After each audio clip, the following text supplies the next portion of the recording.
अखिलेश यादव ने one district one mafia जैसे वाक्य का इस्तेमाल किया था इशारों में धनंजय सिंह के खिलाफ। तो अब धनंजय सिंह ने यह मुद्दा बना लिया कि अखिलेश यादव ठाकुरों को टारगेट कर रहे हैं। तो क्या धनंजय सिंह ठाकुरों के नेता बनना चाहते हैं?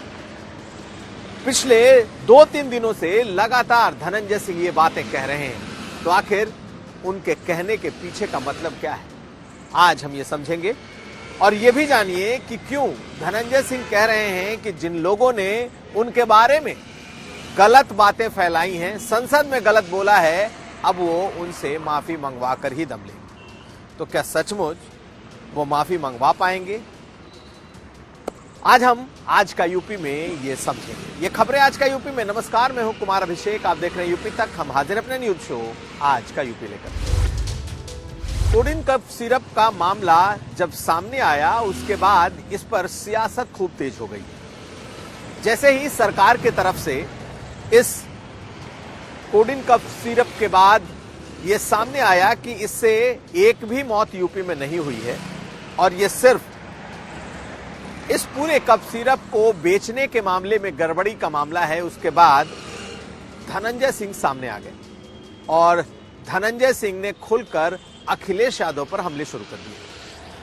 धनंजय सिंह ने साफ साफ ये कह दिया कि अखिलेश यादव ठाकुरों को टारगेट कर रहे हैं। 2024 में जो गलतियां हुई अब दोबारा नहीं होंगी। इशारा किस ओर है? जिस तरीके से अखिलेश यादव ने यह कहा कि वन डिस्ट्रिक्ट वन माफिया का मामला है और पहला जौनपुर का है, तो सीधा इशारा धनंजय सिंह की तरफ था। और धनंजय सिंह कुछ दिन शांत रहने के बाद उन्होंने जो हमले किए हैं, पहले आप उसे सुन लीजिए। उन्होंने सीधे सीधे अखिलेश यादव को निशाने पर लिया और वो भी राजनीतिक तौर पर। सुनिए क्या कह रहे हैं धनंजय सिंह। आपका जिक्र किया कि आपकी फोटो अमित सिंह के साथ है, शुभम जायसवाल, तमाम गाड़ी का नंबर भी, गाड़ी तमाम चीजें दिखाई हैं। अब आपका इस मामले में फोटो दिखाए हैं वो। जी।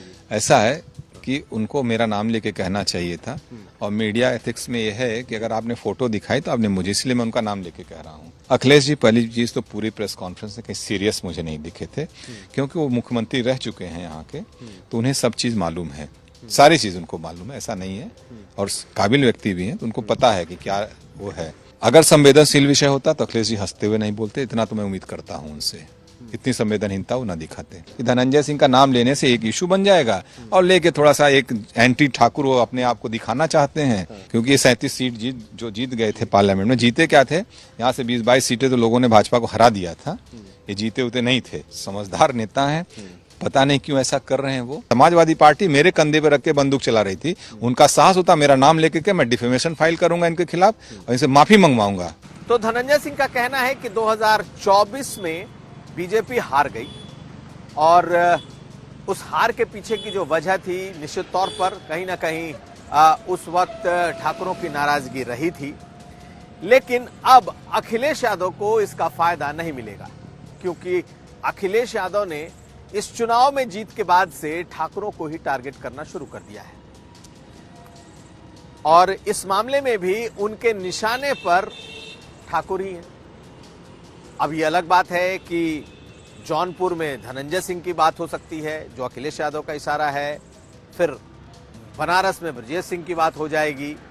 अगर इस तरीके से चीजें निकली तो इसका मतलब वन डिस्ट्रिक्ट वन माफिया को लेकर जिस तरीके से अखिलेश यादव ने मोर्चा खोला, अब धनंजय सिंह अखिलेश यादव को इसलिए टारगेट कर रहे हैं कि उन्हें लगता है कि पूरे राजपूत समाज को, पूरे ठाकुर समाज को अखिलेश यादव इस बहाने बदनाम कर रहे हैं। और धनंजय सिंह का यह भी मानना है कि 2024 में गलतियां हुई।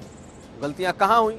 ठाकुरों की पंचायतें हुई, उससे पूरा नैरेटिव खराब हुआ, लेकिन शायद अब ये नहीं होगा। धनंजय सिंह अब लगातार ये कह रहे हैं कि उनके बारे में गलत बातें कही गई हैं। अखिलेश यादव और उनके सांसदों ने संसद से लेकर सड़क तक उनके खिलाफ बेहद ही आपत्तिजनक आरोप लगाए हैं और वो जब तक माफी नहीं मंगवाएंगे तब तक वो नहीं छोड़ेंगे। यही नहीं, उन्होंने ये भी कहा कि वो खुद सीबीआई जांच की मांग के लिए सरकार को लिखेंगे। लेकिन 3 सांसदों का बाकायदा उन्होंने नाम लिया और कहा कि इन लोगों ने इस कोडिन सिरप से बच्चों की मौतों के बारे में संसद में कहा है। ऐसे में वो तो संसद में नहीं है, लेकिन वो संसद के दूसरे सदस्यों के जरिए सदन के भीतर मिस इन्फॉर्मेशन के लिए, किसी के इमेज को खराब करने की वजह से वो माफी मंगवाने की बात रखेंगे। अब वो खुद तो संसद में नहीं है, लेकिन उनका कहना है कि उनके बारे में गलत बातें फैलाई गई हैं, समाजवादी पार्टी के नेताओं सांसदों ने कही हैं, तो अब वो माफी मंगवा कर ही दम लेंगे। ऐसा क्या संभव है? लेकिन सुनिए क्या कह रहे हैं धनंजय सिंह। मैं वेट कर रहा था सरकार बयान दे, फिर हम बात करें। हम तो, हमारी तो बात राजनीतिक है ना, वो राजनीति अपनी राजनीति की रोटी सेक रहे हैं, हम उनको जवाब देंगे। हमारी लड़ाई समाजवादी पार्टी से, हमारी सरकार से लड़ाई नहीं थी। तो सरकार की समाजवादी पार्टी मेरे कंधे पर रख के बंदूक चला रही थी। उनका साहस होता मेरा नाम लेके के मैं डिफेमेशन फाइल करूंगा इनके खिलाफ और इनसे माफी मंगवाऊंगा। खैर, धनंजय सिंह और अखिलेश यादव की ये अब जो लड़ाई है, ये अब सियासी लड़ाई में तब्दील हो चुकी है। अखिलेश यादव ने एक प्रेस कॉन्फ्रेंस की, उनके नेताओं ने सदन में, संसद में इस सवाल को बड़े जोर शोर से उठाया। लेकिन अब धनंजय सिंह भी उतने ही हमलावर हैं, लेकिन वो बैकफुट पर भी हैं, क्योंकि उनके तमाम जो क्लोज लोग हैं, खास करके आलोक सिंह जो कि एक सिपाही से उनके बेहद करीबी हो गए, उनके खिलाफ अब ईडी ने भी अपनी जांच खोल दी है। आज उनके घर पर छापे पड़े हैं, लेकिन धनंजय सिंह ठहरे, कह रहे हैं कि वो बुरे वक्त में भी उसके साथ, उसके परिवार के साथ खड़े हैं। उसने जो किया है उसे तो झेलना पड़ेगा। तो ये था आज का यूपी। हम कल फिर हाजिर होंगे। आप हमें दीजिए इजाजत। देखते रहिए यूपी तक। विनय कटियार जी, आपकी एक बहुत बड़ी पहचान एक बजरंग दल के संस्थापक के तौर पर रही। बजरंग दल की स्थापना, इनफैक्ट जो हमारी जानकारी है, जो आपसे बातचीत हुई, कि आप ही ने की। हाँ, की। तो बजरंग दल जैसा उग्र संगठन, उग्र हिंदुवादी संगठन आपने कैसे बना दिया, क्यों बनाया?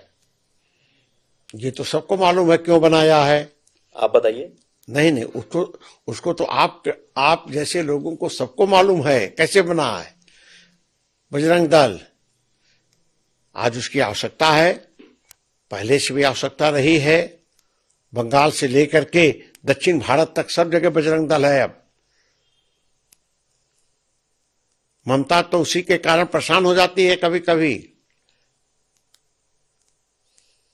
तो ये जो आपने संगठन बनाया, ये क्या ऐसे ही बना लिया, कोई इसका कंसेप्ट आया, अशोक सिंघल जी ने आपको बोला बनाने के लिए, या आपको लगा कि नहीं हमको इसको बनाना है, राम मंदिर के लिए बनाना है? क्योंकि अब तो ये देशव्यापी हो गया है, जो जब भी नाम लिया जाता है तो आरएसएस, विश्व हिंदू परिषद और बजरंग दल का नाम लिया जाता है। इंटरनेशनली इसको उग्र हिंदुवादी संगठन के तौर पर देखा जाता है। तो आप जिनको लगता है उग्रवादी हैं, उग्र हिंदुवादी, उग्रवादी नहीं, हाँ, उग्र हिंदुवादी, हाँ, तो वो उसे जिनको लगता है तो वो उसको मानते रहे। हाँ, उनकी ओर से कोई गलत हो रहा हो, कहीं किसी को परेशान कर रहे हो, तब तो बात समझ में आती है।